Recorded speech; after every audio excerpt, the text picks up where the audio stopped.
As Alex always says, good morning, church. I like that. With the end of the organ project in sight, we thought we'd share an overview of the process that has lasted almost 5 years. On June 24th, 2019, a new organ committee was formed.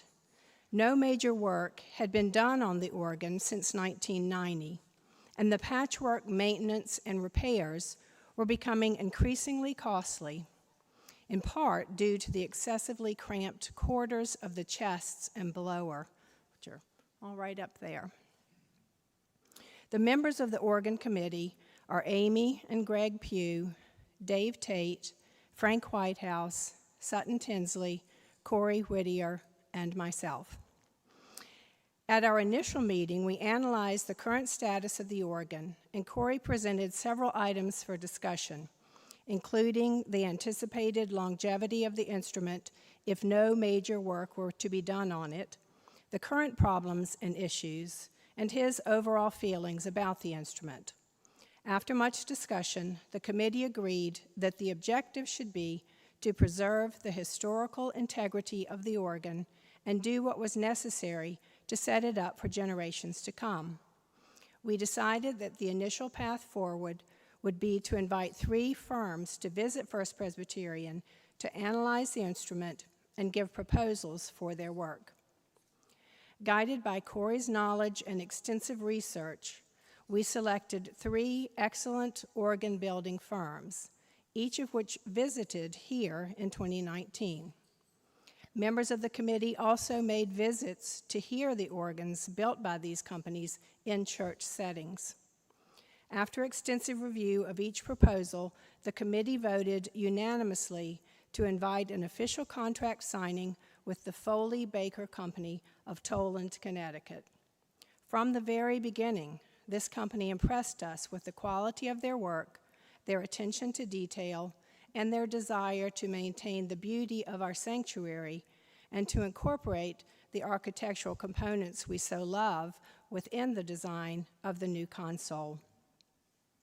In 2020, efforts began for the Rooted and Reaching capital campaign goal of $3 million, with just over $1.6 million of the campaign being designated for the organ project.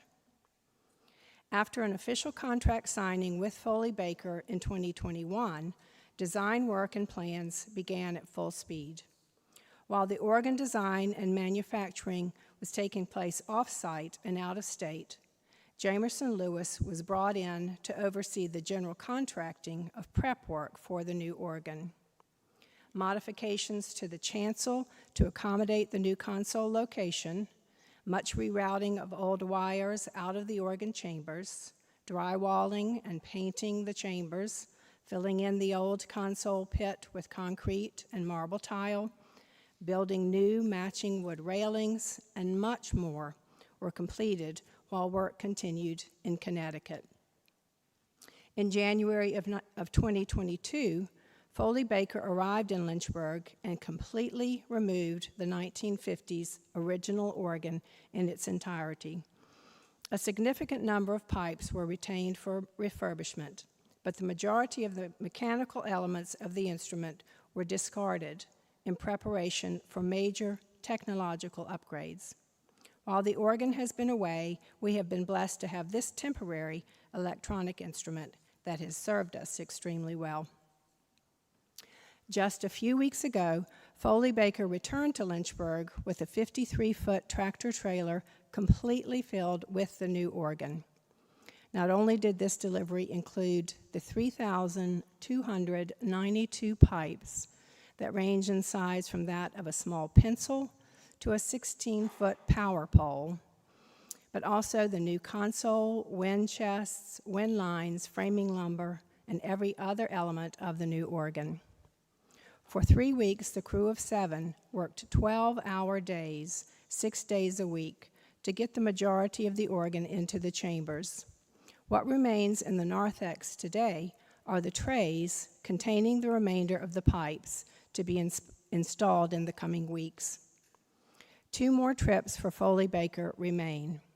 These will include placing the final pipes, working to correctly pressurize the wind system and taking a very mechanical project and turning it into a beautiful musical instrument. While small additional unforeseen costs have arisen throughout the project, overall, Foley Baker has been exceptional in honoring the original contract, even with the ups and downs of the supply chain and building costs. Final voicing work will be completed by early October, and with Corey's expertise and gifted hands, beautiful organ music will be resounding throughout our sanctuary in just a few short months.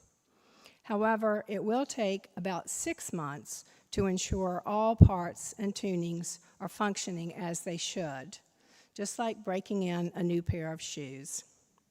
We will then have the first of 4 dedicatory recitals, which will take place throughout 2024. We have tentatively scheduled David Higgs, chair of the organ department at the Eastman School of Music, to play the opening celebratory recital, which is currently scheduled for May 11th, 2024. We thank you for your generous support and patience as we have nearly completed this project that will set the church up for musical success for generations to come.